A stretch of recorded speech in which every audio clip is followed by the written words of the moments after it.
اعوذ باللہ السمیع العلیم من الشیطان الرجیم بسم اللہ الرحمن الرحیم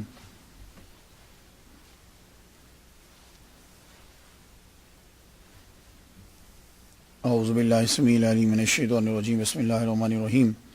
تمام نبیوں کے سردار حضرت محمد صلی اللہ علیہ وآلہ وسلم اور تمام مذاہب کے سردار دین اسلام کے پیروکاروں، السلام علیکم طبتم۔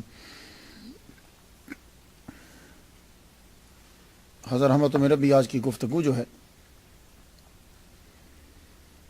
وہ 69 مقام پہ پہنچ گئی۔ سیدی ابو مدین شعیب بن حسین انصاری مالکی مغربی الغوث رحمۃ اللہ علیہ۔ میں نے ان کی گفتگو کیوں شروع کی؟ اس لیے کہ اس سے پہلے جو ہے وہ شیخ احمد آف کھٹو رحمۃ اللہ علیہ کا ذکر کیا اور وہ اسی سلسلے سے وابستہ تھے۔ ان کے مرشد جو ہیں وہ بابا اسحاق مغربی تھے، اس لیے احمد آباد انڈیا جتنے لوگ ہیں کہ ان کے دربار پہ حاضری دیتے ہیں تاکہ انہیں معلوم ہو جائے اور ویسے سنیں کہ یہ کون سے سلسلے سے وابستہ تھے اور ان کے مرشد جو ہیں وہ کس سلسلے سے تھے۔ آئیے گفتگو کو آگے لے چلتے ہیں۔ پیدائش جو ہے وہ ابو مدین مغربی رحمۃ اللہ علیہ، یہ مشہور ایسے ہی بولا جاتا ہے ابو مدین مغربی۔ پیدائش 509 ہجری 1126، وصال 594 ہجری 1198 عیسوی بنتا ہے۔ قمری سال کے مطابق تقریباً آپ کی عمر جو ہے وہ 85 سال بنتی ہے، اور غوث الاعظم کی ولادت سے 39 سال بعد آپ پیدا ہوئے۔ 52 سال کا ان کا عرصہ زندگی کا انہوں نے پایا ہے، ملاقات کی ہے، فیض لیا ہے، اور آج 2014 میں دنیا سے گئے ہوئے آپ کو شمسی سال کے مطابق 816 سال ہو چکے ہیں۔ اللہ اکبر، کیا بات ہے۔ من عاد لی ولیا فقد آذنتہ بالحرب، حدیث قدسی ہے، رب کہہ رہا ہے اور نبی ہمیں سنا رہے ہیں کہ اللہ کہتا ہے کہ جس نے میرے ولی سے دشمنی کی میں اس سے اعلان جنگ کرتا ہوں۔ اعلان جنگ کوئی ہے جو جیت سکتا ہے اللہ سے؟ نہیں۔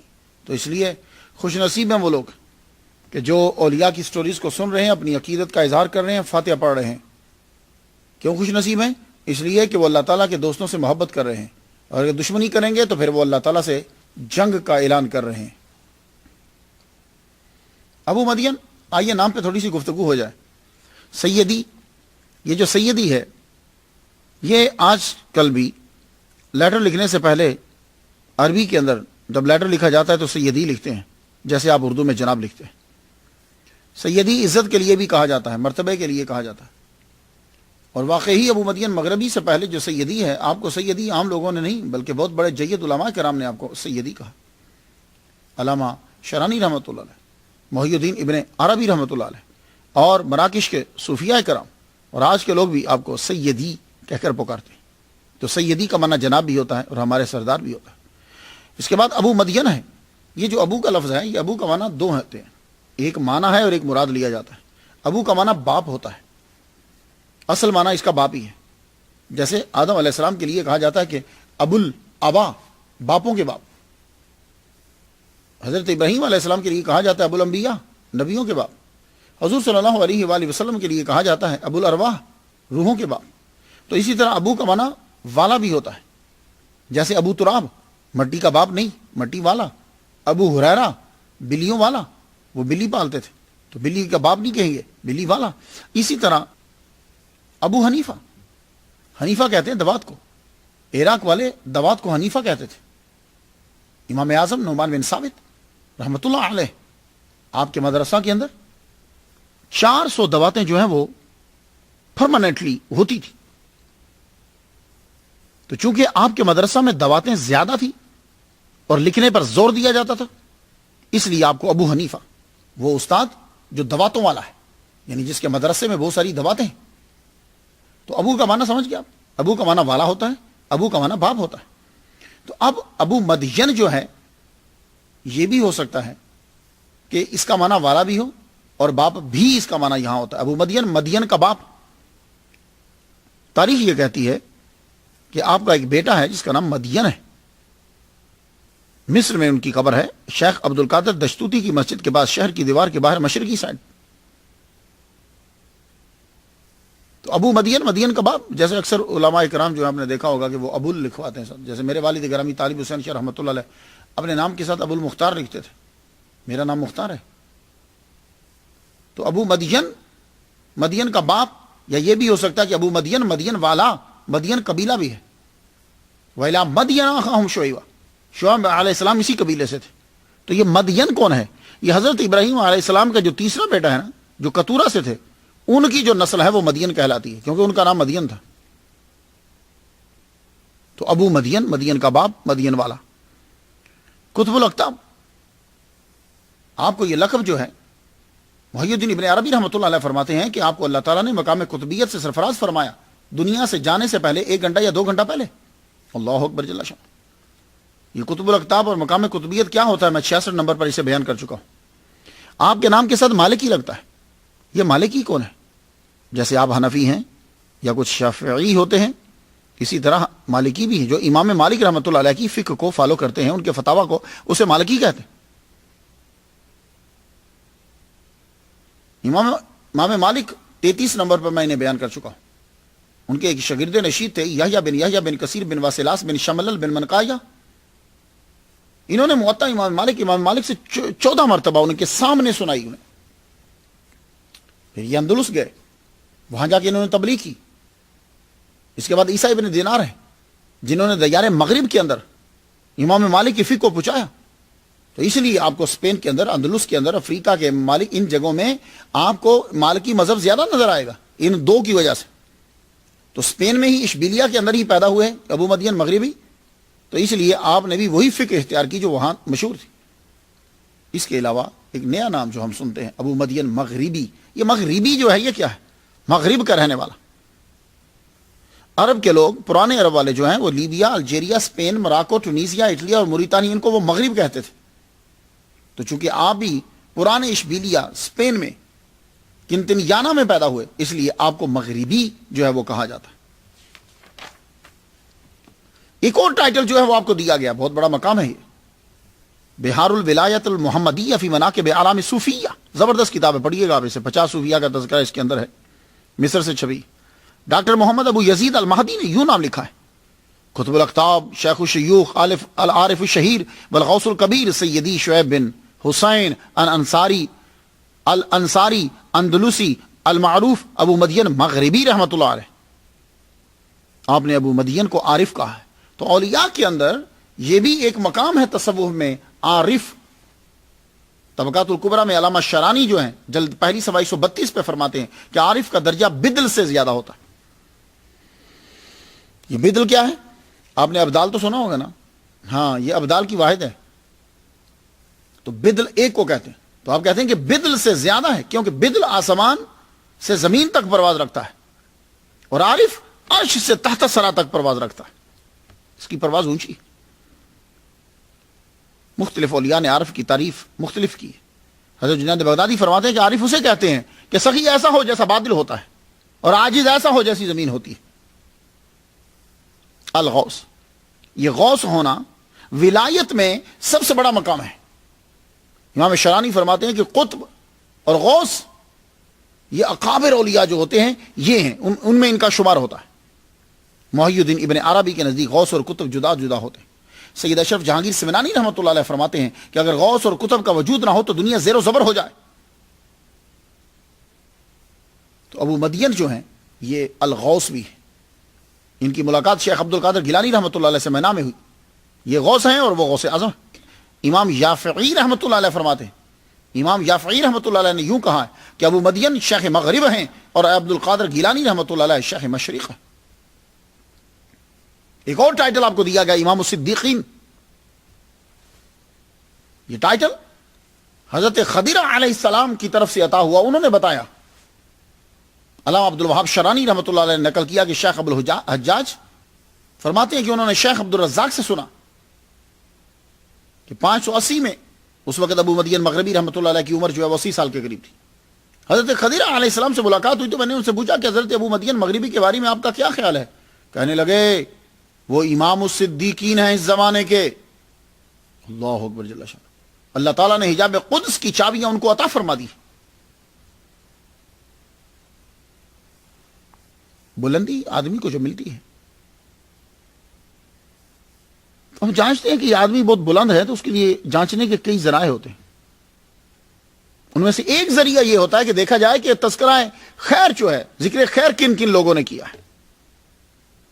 تو ابو مدین مغربی رحمۃ اللہ علیہ کے بارے میں جب ہم جانتے ہیں، جب ہم پڑھتے ہیں تو معلوم ہوتا ہے کہ علامہ عبد الوہاب شرانی رحمۃ اللہ علیہ نے طبقات کبریٰ میں ذکر کیا، علامہ نبہانی نے جامع کرامات اولیاء میں کیا، علامہ عبد الرحمن جامی نے نفحات الانس میں کیا، محی الدین ابن عربی نے فتوحات مکیہ میں کیا. اس کے علاوہ سینکڑوں انگلش کی کتابیں، اردو عربی کی کتابیں جن میں آپ کا تذکرہ ہوا.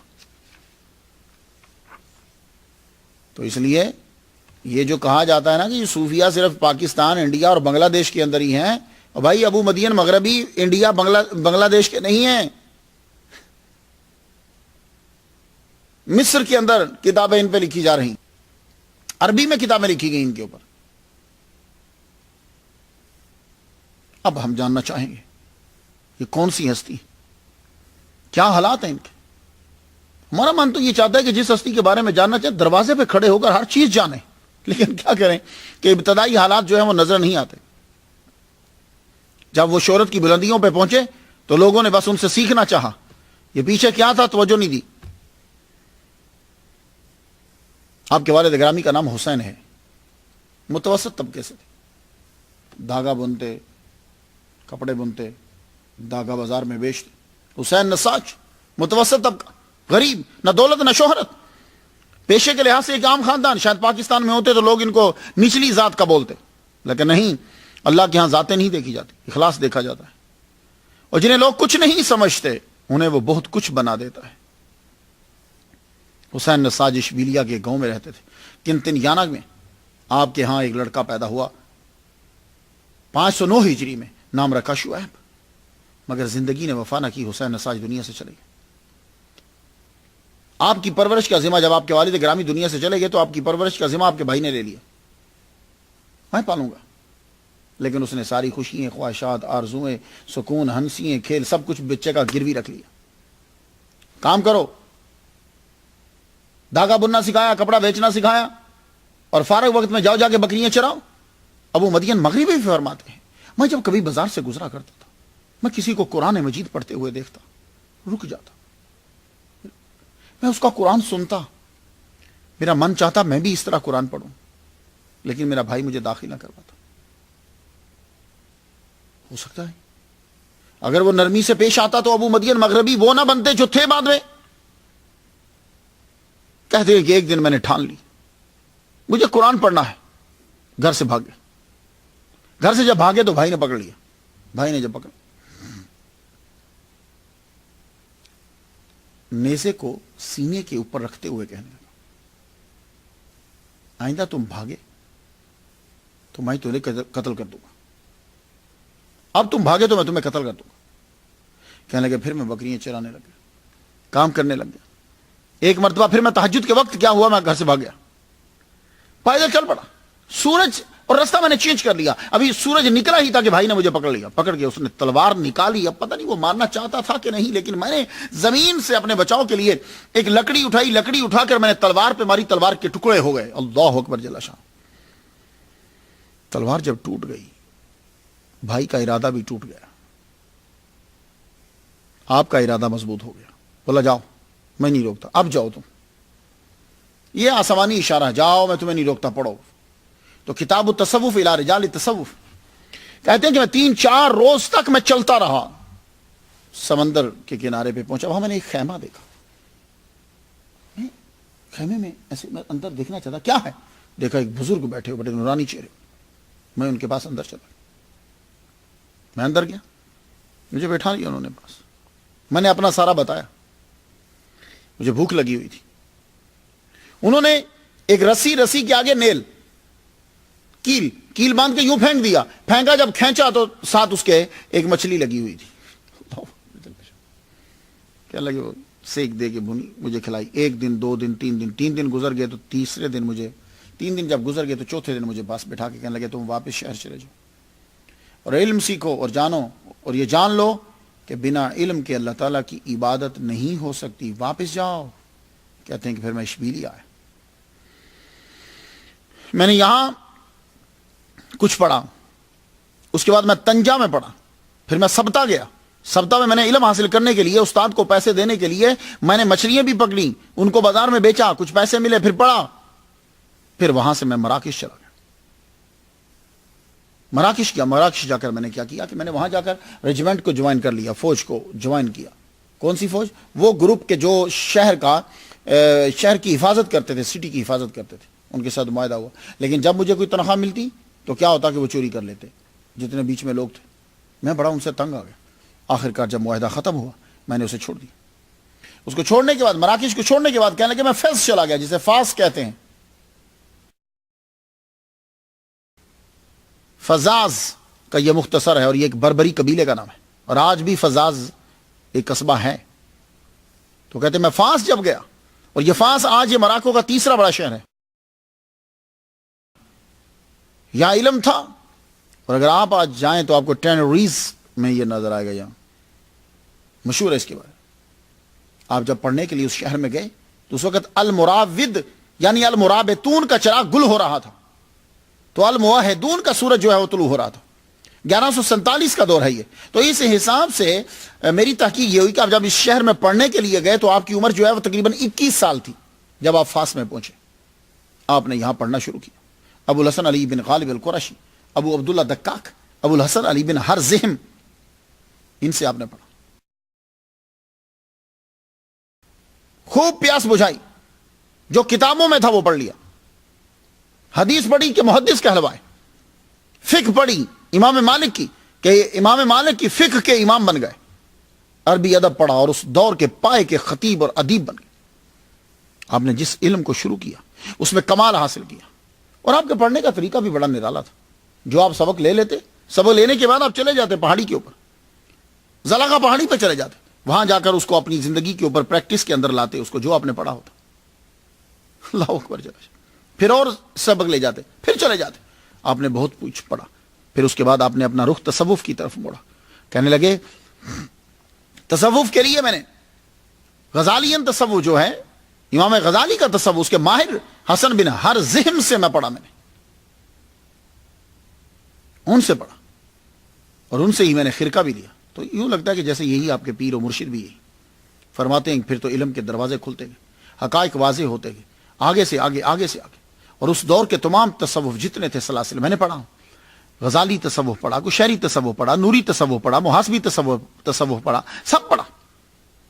آپ کا علمی مقام کتنا ہوا یہ میں نہیں کہتا، یہ محی الدین ابن عربی رحمۃ اللہ علیہ اپنی کتاب محاذرۃ الابرار و مسامرۃ الاحیار میں لکھتے ہیں۔ کہتے ہیں کہ بعض اولیاء نے خواب کے اندر دیکھا کہ بڑے جید علماء کا جھمگٹا ہے، اس جھمگٹے کے اندر ابو الحامد امام غزالی جلوہ فرما ہے، ابو طالب مکی جلوہ فرما ہے، ابو یزید بستامی رحمۃ اللہ جلوہ فرما ہے۔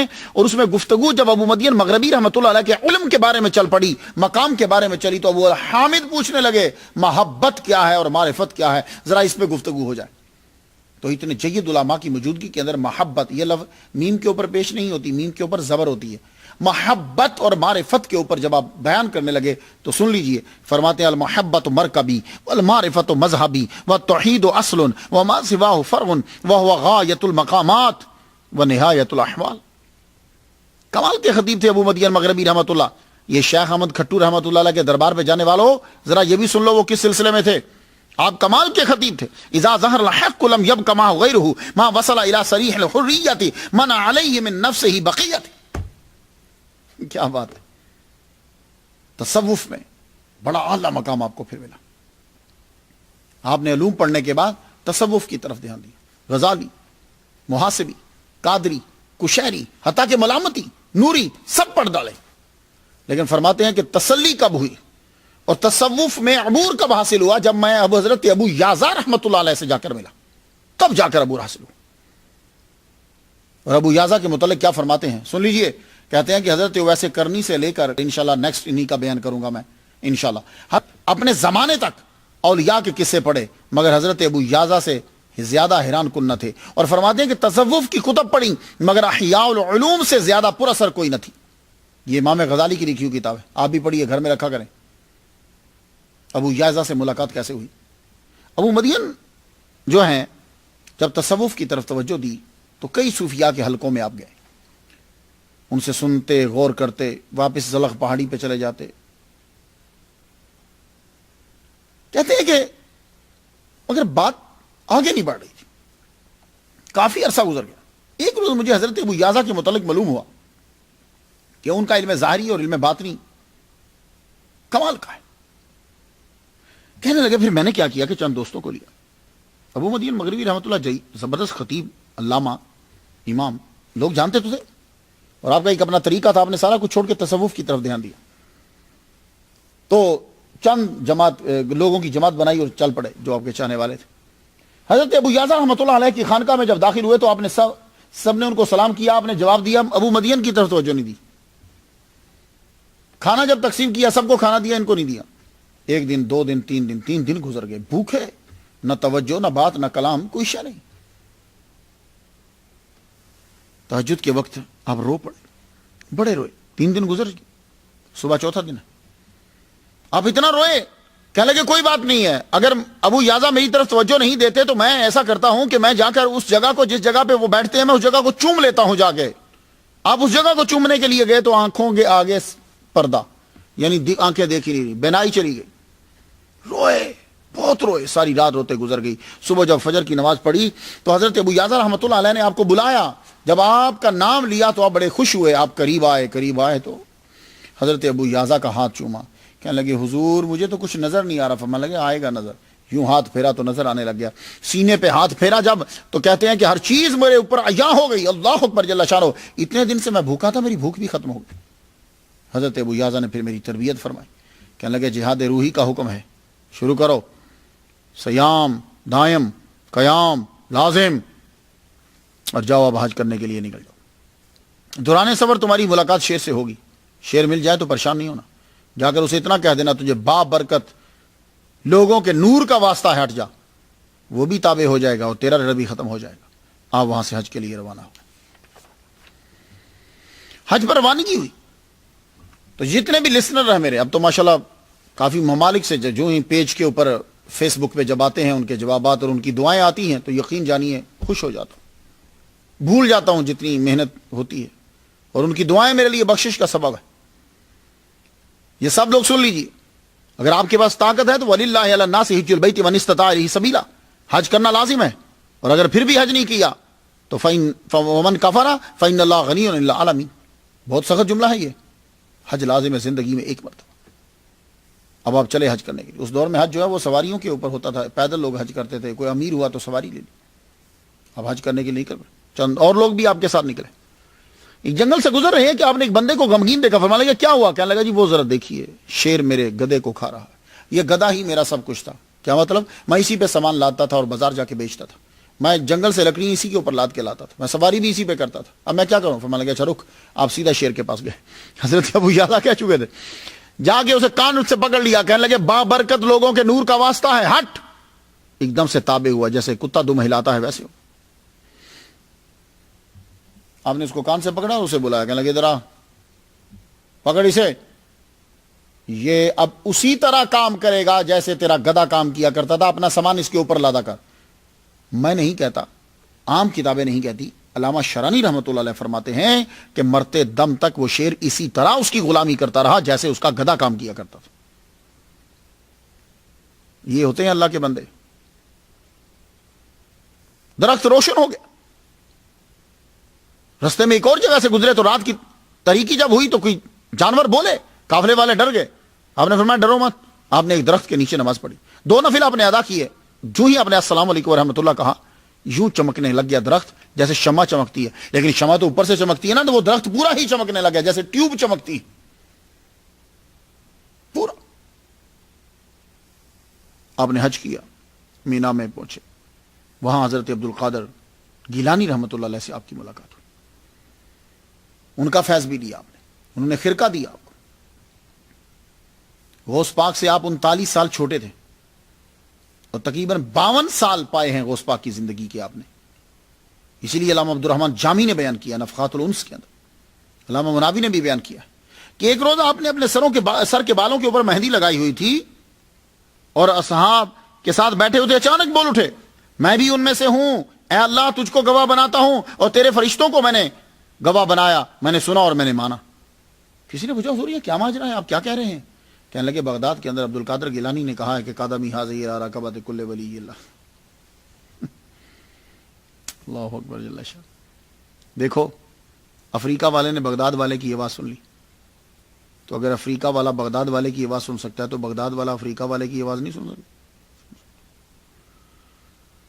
من عاد لی ولی فقد آذنتہ بالحرب. پتہ نہیں حدیث پر عمل کرنے والوں کو یہ حدیث کیوں نہیں آتی اور ولیوں کی کیوں دشمنی کرتے. ولی لجپال ہوتا ہے، ولی ملا یا مولوی نہیں ہوتا کہ پیسے لیے استعمال کیا اور چھوڑ دیا، پیسے لیے استعمال کیا چھوڑ دیا. وہ کوئی چاند پہ جانے والا خلائی شٹل نہیں ہے کہ ایک سٹیج کے بعد ایک کو چھوڑ دے، ایک سٹیج کے بعد دوسرے کو چھوڑ دے پھر آگے چلا جانا. نہیں، وہ جس کو پکڑے گا ساتھ لے کے جائے گا. آپ جب حج سے واپس تشریف لا رہے ہیں تو ساحل کے اوپر فرنگیوں نے آپ کو اور آپ کے ساتھ بندوں کو جو ہے وہ پکڑ کے کشتی پہ بٹھا لیا، گرفتار کر کے لے جانے لگے. کشتی چلنا بند ہو گئی، کشتی رک گئی،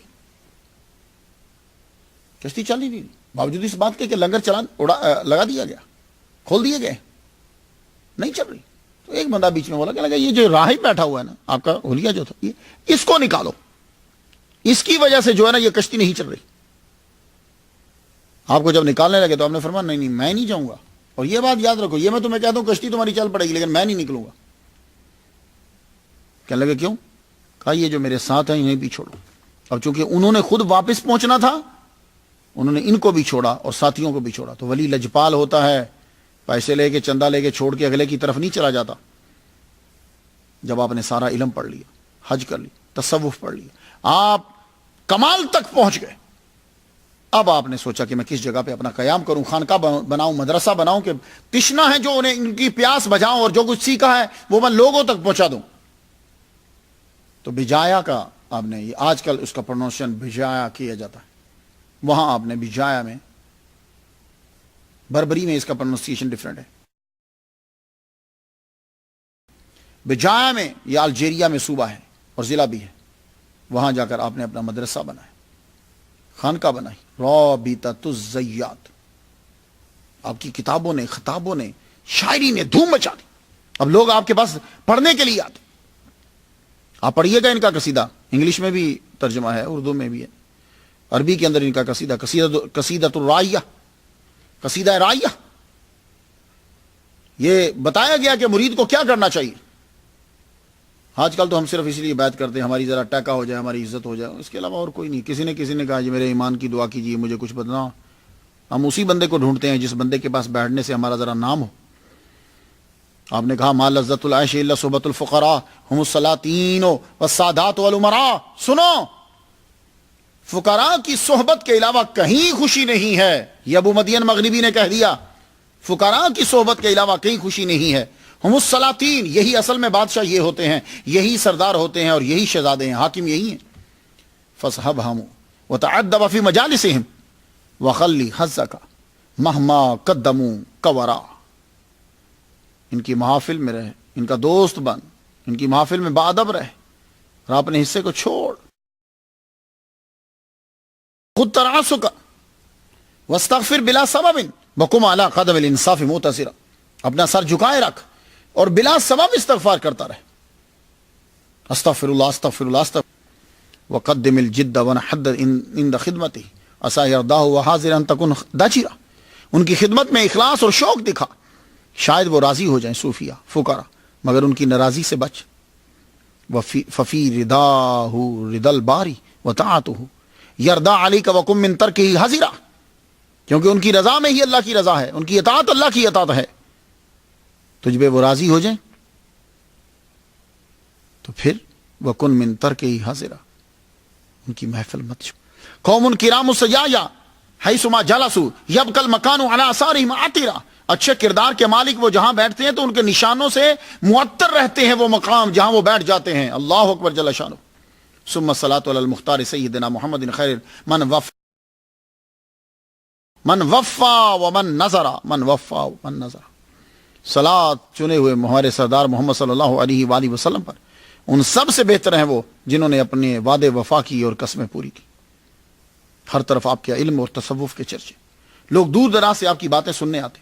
اللہ تعالیٰ نے حقائق کے دروازے آپ پر کھول دیے. اور ایک نمونہ میں آپ کو بتا دوں، امام شرانی نے اسے نقل کیا. سیدی ابو مدین فرماتے ہیں الحضور مع الحق جنت. حق کے ساتھ، اللہ کے ساتھ تمہارا قرب جو ہے، تمہارا حاضر ہونا جو ہے، یہ جنت ہے، اور اس سے غائب ہونا یہ دوزخ ہے. والقرب فیہ لذۃ والبعد عنہ حسرۃ والانس بہ حیات والاستیحاش منہ موت. اس سے انس زندگی ہے اور اس سے دوری، ناراضگی، ہٹ جانا یہ موت ہے. آپ کی تصانیف ہیں، قصائد ہیں، شاعری. جب آپ نے مدرسہ بنایا تو پھر ایک نظام بنایا کہ تعلیم کس انداز سے دینی. دور دراز سے لوگ آ رہے، آپ کے طلباء کی تعداد ہی بہت زیادہ بڑھتی جا رہی تھی. اب کیا ہوتا ہے؟ کتابوں کے علاوہ کیا تھا نصاب؟ وہ یہ تھا کہ جب کوئی پڑھنے کے لیے آتا تو سب سے پہلے جو اسے چیز دی جاتی وہ توبہ تھی، کہ توبہ بڑی ضروری ہوتی. جب بھی کوئی علم ظاہری علم باطنی پڑھنے کے لیے آتا، کیوں؟ سب سن لیجئے، جتنے اولیاء کرام کو سنتے ہیں، اصل چیز یہ ہے، توبہ کرنا خوش بختی کی علامت ہے. شیطان کو توبہ کا خیال آ جاتا تو لعین کبھی نہ ہوتا، لعنتی نہ ہوتا. اب توبہ ہے کیا؟ اللہ کو گواہ بنا کر اپنی غلطی کا اعتراف کرنا اور وعدہ کرنا کہ آئندہ میں یہ غلطی نہیں کروں گا، اسے توبہ کہتے ہیں. توبہ منظور ہو جائے تو یہ یاد رکھنا، توبہ منظور ہو جائے پھر آدمی وہ دوبارہ گناہ کرتا ہی نہیں ہے. آدم نے توبہ کی، خلافت ملی ان کو. یونس علیہ السلام نے توبہ کی، مچھلی کے پیٹ سے باہر آ گئے. تو آپ کے یہاں تعلیم شروع کرنے سے پہلے استغفار ہوتا تھا، اس لیے آپ سب لوگ کرا، کم از کم 100 مرتبہ کرا کریں. جو چاہتا ہے میرا رزق بڑھ جائے، جو چاہتا ہے میرے پاس اولاد ہو جائے، جو چاہتا ہے میری عزت ہو سے، تو استغفار. میں جو کرتا ہوں وہ سبحان اللہ و بحمدہ، سبحان اللہ العظیم، استغفر اللہ، میں یہ 100 مرتبہ پڑھتا ہوں. آؤ ابو مدین مغربی کا ذکر سننے والا، ہم بھی توبہ کریں، ہم بھی توبہ کریں. اے اللہ ہمارے گناہ معاف فرما. اور ایک بات یاد کرو، مت پریشان ہو پچھلی زندگی کیا گزری. جی میں تو بڑا گناہ گار ہوں، میں نے اتنے جرم کیے، چھوڑ دے، اب بارگاہ میں جھک جا. اللہ کی رحمت کو دیکھ، آج بھی وہ تمہیں آوازیں دے رہا ہے. تیرے من میں خیال آ جانا کہ میں نے جرم کیے ہیں، آدھی توبہ تو یہی ہے بس. اب آگے بڑھ، پچھلی زندگی کو ختم کر، ولیوں کی صف میں شامل ہو جا. میں کتنا خوش ہوتا ہوں جب لوگوں کے بیان آتے ہیں لکھے ہوئے کہ ہماری زندگی چینج ہو گئی، ہم ولیوں کو سنتے ہیں. اب میرے دل میں محبت پیدا ہوئی. اور ایک صاحب کا تو میں نام نہیں لیتا، ایک صاحب کا تو یہ آیا کہ میں ان کے واقعات کو پڑھنے کے بعد اب میری لائف چینج ہوا، مجھے ایک تبدیلی سی محسوس ہوتی ہے اپنی زندگی کے اندر. بس یہی ہم چاہتے ہیں، یہی میرا مقصد ہے، اور یہی میری بخشش کا ذریعہ ہے. یہ کوئی ہمارا کوئی پیشہ نہیں ہے، کوئی بزنس نہیں ہے یہ. تو سب سے پہلے توبہ. اور ایک بات یاد رکھیے لسنرز جتنے ہو، 7 سمندروں کا پانی بھی میری دوزخ کی آگ کو بجھا نہیں سکتا. صرف میرا ایک آنسو، آپ کا ایک آنسو یہ بجھا دے گا. اور جتنے لڑکے سن رہے ہو میری بات، تمہارا نکلا ہوا آنسو جب تم روتے ہو، رب تعالیٰ کو بہت خوشی ہوتی ہے کہ یہ جوان رویا میری یاد میں. تو ابو مدین مغربی توبہ کیوں کرواتے تھے؟ کہ جب توبہ قبول ہو جائے تو یہ جو دل ہے نا، یہ آئینہ بن جاتا ہے، آئینے کی طرح چمک جاتا ہے. پھر انسان کو ہر برائی کا احساس ہوتا ہے اور زہد آسان ہو جاتا ہے. تو توبہ جب ہو جاتی تھی، پھر دوسرا سبق ہوتا تھا اس کے لیے زہد. توبہ کے بعد آپ مرید و طالب کو زہد کا سبق دیتے کہ عبادت صرف فرائض کا نام نہیں ہے، اس کے آگے بھی ہے، نوافل ہیں. پھر ہر لمحہ، ہر آن یا اللہ یا رحمان، ہر سانس، ہر قدم، ہر لمحہ، ہر لہجہ، ہر معاملہ، اس کے اندر اطاعت الہی چاہیے. اور اسی کا نام زہد و تقویٰ ہے. اور زہد اس وقت کامل ہو جاتا ہے جب آپ کے نزدیک ساری دنیا کی دولت، دنیا کی ہر شے ایک مکھی کے پر کے برابر ہو جائے، تب زہد مکمل ہوگا.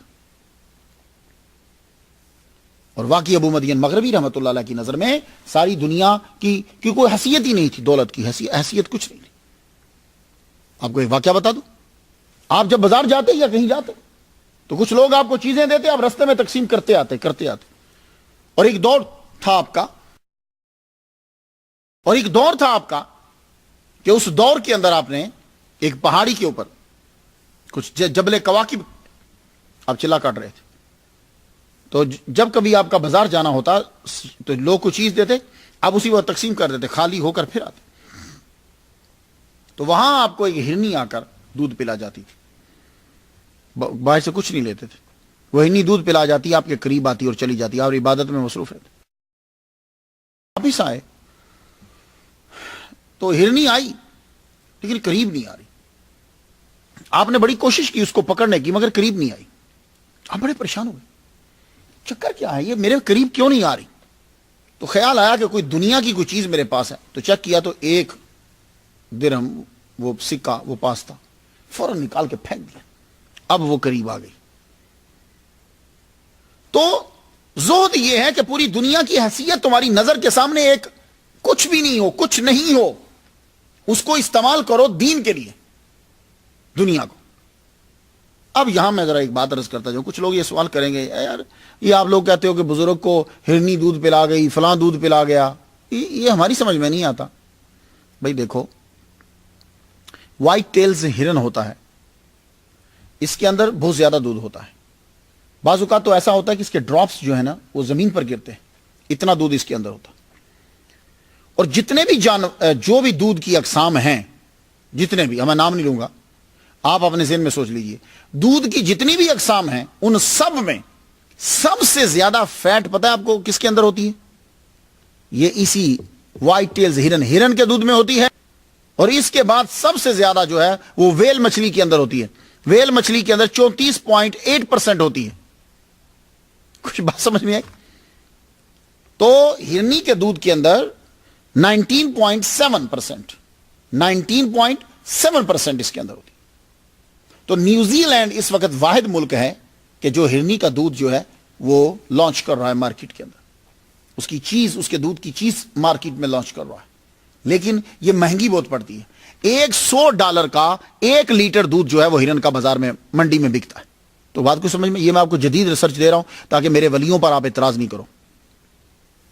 تو پہلے توبہ، اس کے بعد زہد، دنیا سے کنارہ کشی اور عبادت کے اندر مصروف ہونا. تیسرا سبق جو ہے ابو مدین مغربی کی تعلیم یہ ہے کہ شخصی اجارہ داری ختم کی جائے. یہ نہیں کہ عزت نہ کی جائے. شخصی اجارہ داری کیا کہ سارے لوگوں کو ایک شخص کی طرف نہیں لانا، اللہ اور اس کے رسول کی طرف لانا ہے. تو آپ نے یہ اعلان کیا ہوا تھا کہ دیکھو، جو بھی مستند صوفی تمہیں ملے، جو بھی تجربہ کار پڑھا لکھا عالم ملے، تم اس کے پاس جاؤ، ملاقات کرو، اس کے پاس بیٹھو، اس سے سیکھو. یہ ہے چیز اصل.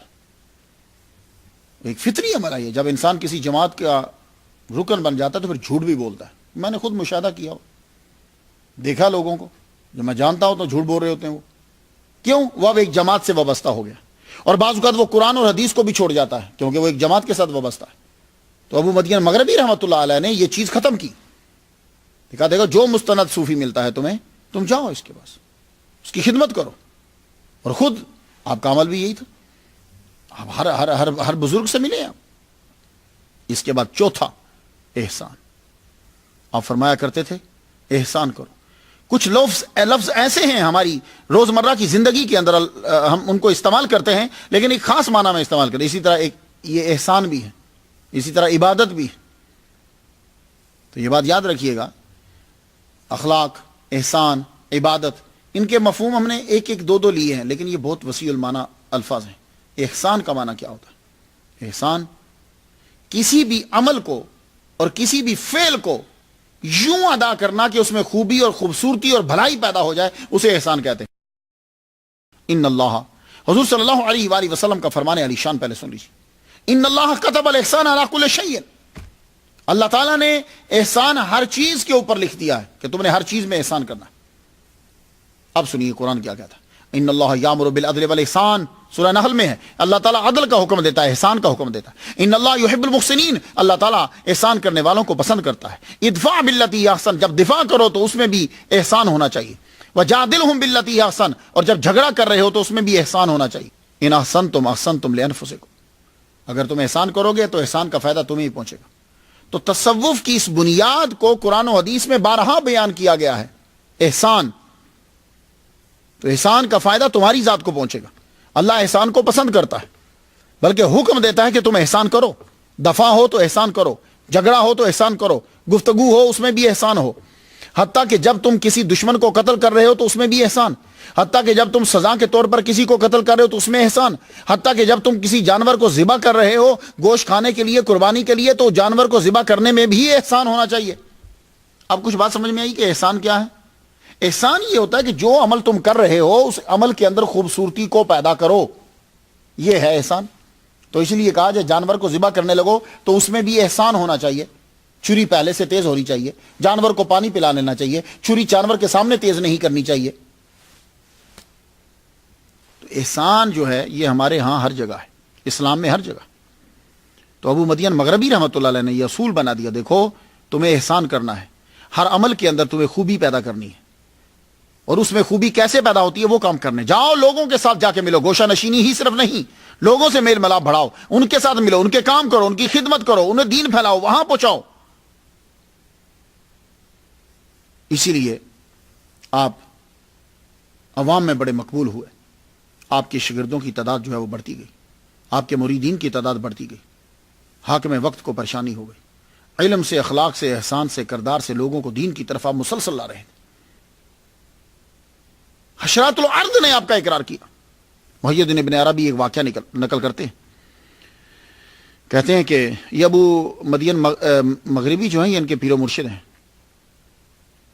تو ابو مدین مغربی رحمۃ اللہ علیہ جب دنیا سے گئے تو محی الدین ابن عربی کی عمر 33 سال تھی اس وقت، ٹو ینگ تھے اس وقت۔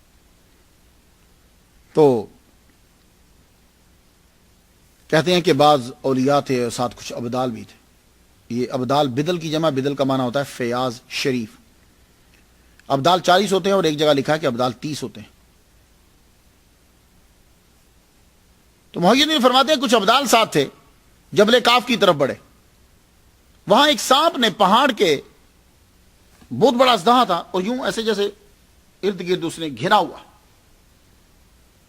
تو مجھے کہتے ہیں کہ انہوں نے کہا کہ آپ سلام کرو۔ میں کہا سلام کرو، میں نے سلام کیا تو اژدہا نے مجھے جواب دیا، حیا نے مجھے جواب دیا، اور پھر وہ پوچھنے لگا کہاں سے آئے ہو تم؟ میں نے کہا بیجایا سے۔ میں کہا او ابو مدین کے دوستوں کا کیا حال ہے، رفقا کا کیا حال ہے؟ تو میں نے کہا بس جیسے لوگ ولیوں پہ اعتراض کرتے ہیں کر رہے ہیں۔ تو سانپ نے کیا کہا، کہنے لگا سنو، اللہ نے ان کو اپنا ولی بنایا ہے، کافر اور منافق ہی ہوگا جو ابو مدین سے نفرت کرے گا۔ اور یہ سانپ کا بات کرنا از قبیل کرامت ہے، اور کرامت بنت المعجزہ ہے۔ کتنے خوش نصیب ہو آپ لوگ، آپ بھی ابو مدین مغربی رحمۃ اللہ کا ذکر سن رہے ہو کہ جن سے سانپ، جانور، انسان سب پیار کرتے ہیں۔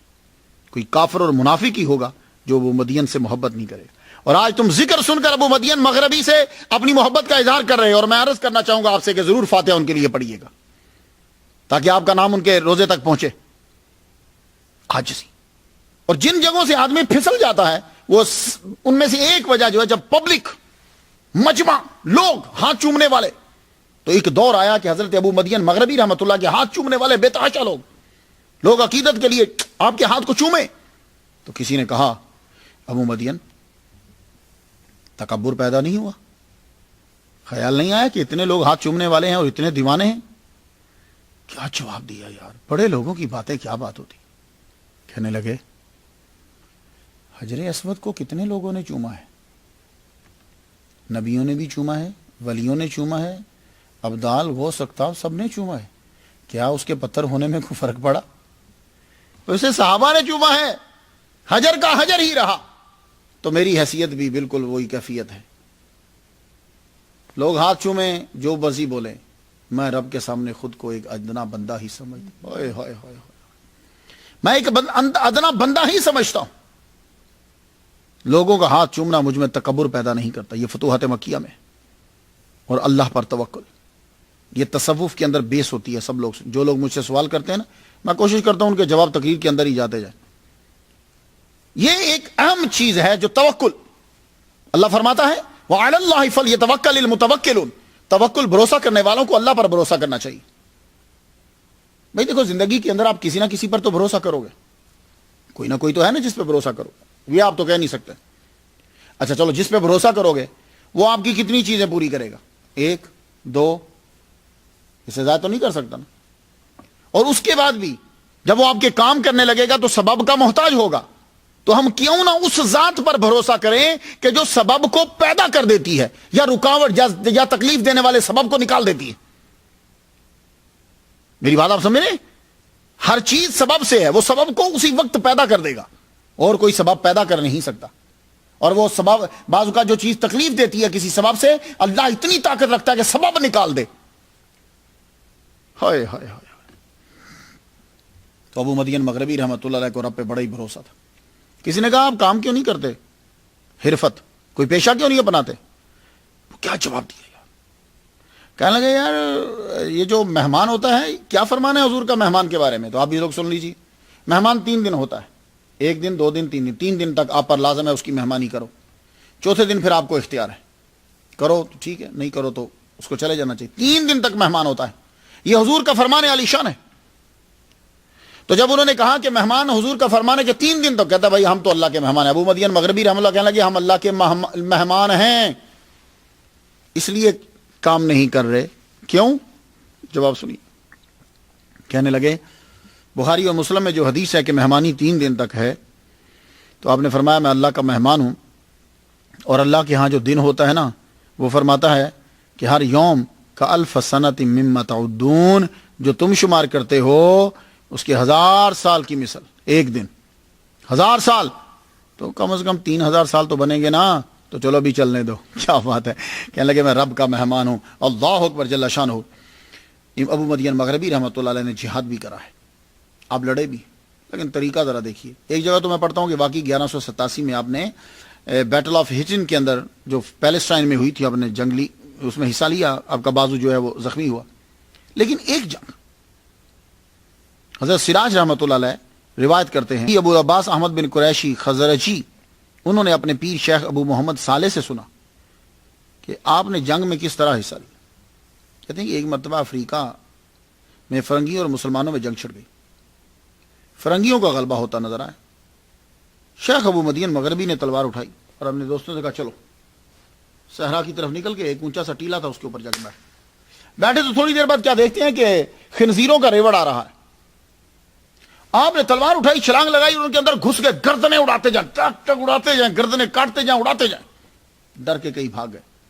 واپس آئے تو لوگوں نے پوچھا حضور یہ کیا ماجرا ہے؟ کہنے لگے یار فرنگیوں کا غلبہ ہو گیا تھا، فرنگی مار دی ہے، اب مسلمان جیت جائیں گے. فوج جب واپس آئی تو فوجی سیدھا ابو مدین مغربی رحمۃ اللہ کی خانقاہ میں داخل ہوئے اور آ کر وہ جو مجاہد جتنے ہوتے تھے آ کر سلام عرض کیا. ان سے جب پوچھا گیا تو انہوں نے کہا کہ اصل میں ہوا یہ ہے کہ فرنگیوں کا غلبہ ہو رہا تھا، قریب تھا کہ وہ ہم پہ غالب ہو جاتے. ہم نے ابو مدین مغربی کو دیکھا کہ بیچ لڑائی کے اندر یہ اتر آئے. آگے پھر انہوں نے فرنگیوں کی جو گردنیں اڑائی ہیں، پھر وہ بھاگے پیچھے. تو ہم نے کہا بھائی یہ کون آدمی ہے جو بیچ میں کھڑا ہو کے لڑ رہا ہے؟ تو ہمیں نظر آیا ابو مدین مغربی ہیں. ہم جب جنگ کے بعد ان کو ڈھونڈنے لگے تو یہ وہاں نظر نہیں آئے، ہم سمجھ گئے. تو ابو مدین مغربی نے اس طرح سے، اور آپ کی کرامت تھی. کبھی کبھی تو ایسا ہوتا تھا کہ جو چیز آپ اپنے مائنڈ کے اندر سوچتے تھے فوراً آپ کے کپڑوں کے اوپر لکھ دی جاتی، جواب آ جاتا اس کا. محی الدین ابن عربی رحمۃ اللہ علیہ فرماتے ہیں کہ ایک مرتبہ پتہ نہیں کیا جھگڑا ہوا یا کیا ہوا، تو آپ نے سوچا کہ میں اپنی بیوی کو جو ہے وہ چھوڑ دوں، اسے طلاق دے دوں.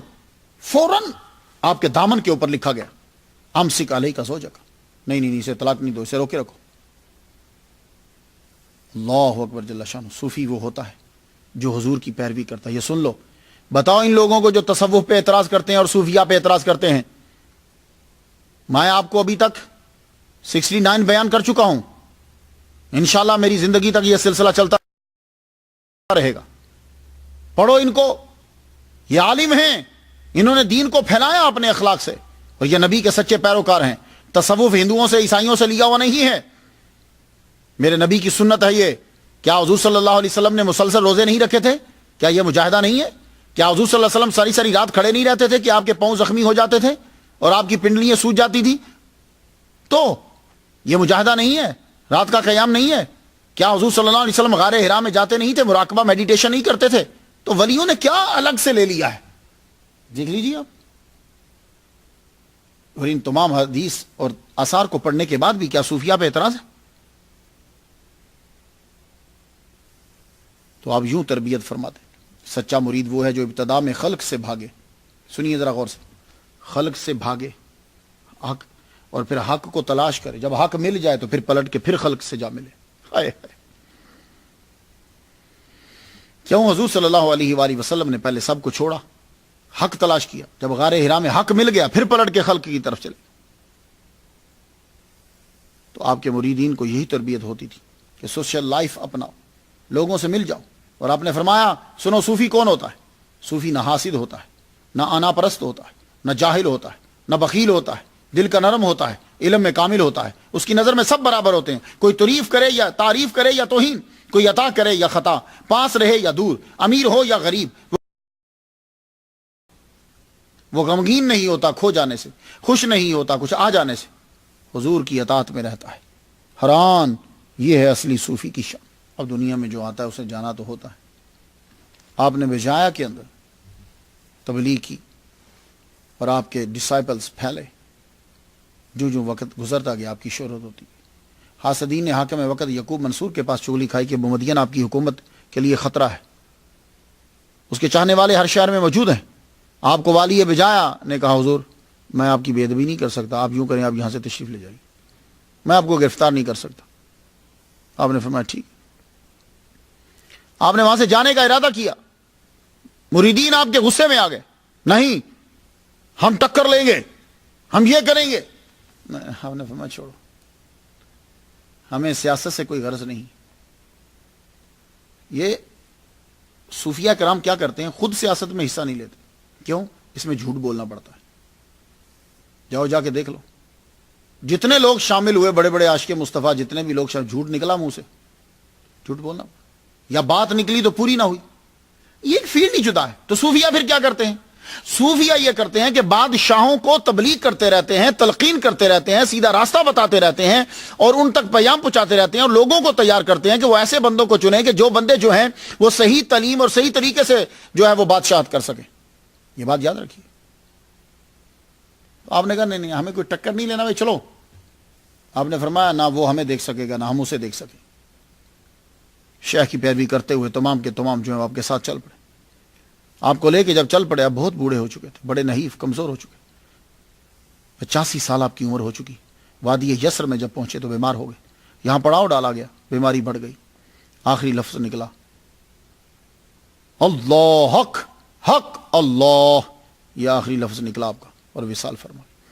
آج کل عباد گاؤں ہے جو ملک الجیریا کے شہر تلمسن میں، ہم بچپن میں اس کو تلمسان بولتے تھے، تلمسن میں ہے، وہاں آپ کی قبر مبارک بنائی گئی. ارد گرد بہت سے لوگ، محمد الناصر کے حکم سے آپ کا مزار بنوایا گیا. آپ کی قبر کے ساتھ مسجد ہے. 739 ہجری میں آپ کے وصال سے 230 سال بعد مسجد بنائی گئی. مسجد کا گیٹ دیکھنے کے قابل ہے.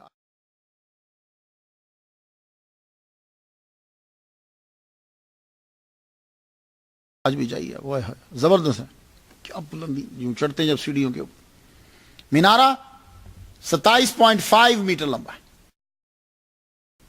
مسجد میں داخل جب ہوں تو کوٹ یارڈ، اور اس کوٹ یارڈ میں تھوڑا سا نیچے جائیں تو مدرسہ. یہ مدرسہ 747 ہجری میں سلطان ابو الحسن نے بنوایا تھا. یہاں ابن خلدون بھی آ کے رکا ہے رہا ہے، اور آپ کی قبر آج بھی لوگ آتے ہیں مرجع خلائق. تلمسن کے شہزادوں اور عمرا کی آرزو ہوتی تھی کہ آپ کے قریب ہی قبر بنے. تو ابو مدین مغربی رحمۃ اللہ علیہ کا ذکر آپ تک میں نے پہنچایا. کیوں؟ اس لیے کہ شیخ احمد کھٹو رحمۃ اللہ علیہ میں سمجھتا تھا کہ تبھی مکمل ہوگا جب اس سلسلے کے بانی کا ذکر میں کر دوں. میں تو ان کے لیے کافی دن گزر چکے ہیں کہ دلائل الخیرات اور فاتحہ پڑھ رہا ہوں. آپ بھی ان کے لیے ضرور فاتحہ پڑھ دیجئے گا. انشاءاللہ ملاقات آپ سے ہوگی. اگلا ہماری جو قسط ہے حضرت اویس کرنی رحمۃ اللہ علیہ. اجازت دیجئے. وآخر دعوانا الحمدللہ رب العالمین.